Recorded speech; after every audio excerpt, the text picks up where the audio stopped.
our next guy, Diego Cartaya. I know there's a lot of consternation about him. He had a rough season, didn't he? We can see it. Batted 189. Straight up. OPS 657. Still had 19 home runs. Definitely not the season he wanted. He came into the season really, to be honest, he was with the MLB Pipeline had him as the number 8 prospect. So that was a disappointing season for him. I think it's just a matter of, going through everything that happened. I mean, he was relatively healthy this last year for the first time. He did play easily in the most games he's ever played.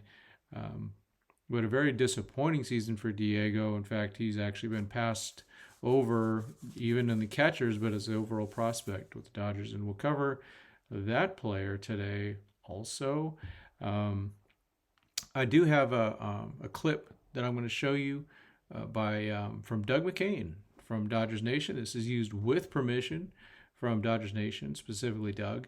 And it just addresses, his expectations coming into 2023. It's just kind of interesting to see. You can see where you think he may have maybe reached some of his goals, or maybe he didn't. Obviously, a disappointing season. But here's Doug.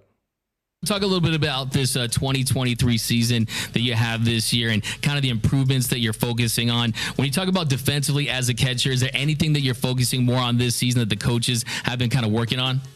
Yeah, my blocking. I want to get better at it and definitely keep working with the pitchers, know how to use true media and game planning and all this stuff. It's a lot of info. You have to know how to use it. And I would say that, and the defense basically blocking and framing.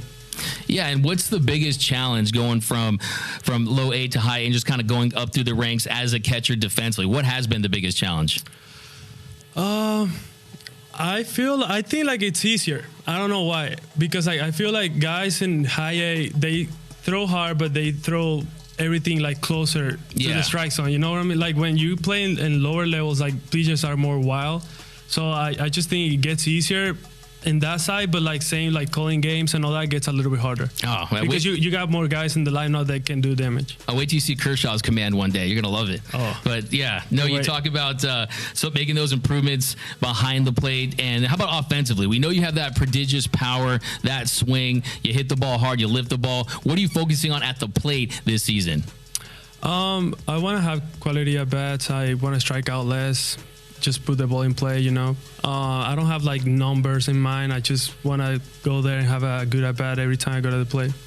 Yeah, and then just kind of circling back to what you were talking about, catching different pitchers, watch some minor league games, and sometimes you've heard about, it's pretty much well documented that sometimes the Dodgers, of course, they want to win these games, but also they want to develop these pitchers. And sometimes you talk about the repertoire and the pitches they're throwing. Sometimes you want the pitchers to be working on that slider. Is that a little bit of a challenge, knowing that, hey, maybe this is not the pitch they'd be throwing in this count, in this situation, because we're trying to develop those secondary pitches? Yeah. That's a great point. It actually happens a lot. That it's not the right pitch, but for his development or what the team wants, you have to call it. But I think everybody's so good that even when it's not the right pitch, you can get away with it.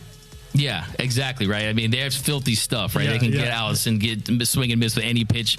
But, I was asking you, too, about some other positions, because we know you're a catcher, you're an elite catching prospect, but we saw you getting some work in at first base. Do you anticipate getting any more work in at first base this season? Well, like I said, I used to play third, and I don't mind playing all their position. I want to be in the lineup, and that's all that matters for me. All right, again, thanks to Dodger Nation and Doug McCain for that video. That was recorded, it was right around FanFest, so January-ish, maybe February.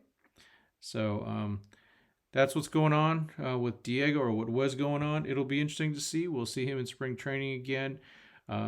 He's on the 40-man roster. I expect him to make some more progress, probably start the year in AA again, and get moving again. I really believe in him. I believe in his maturity. I believe in his skill set. And I believe in his desire to get better. So I expect a lot from Diego in 2024.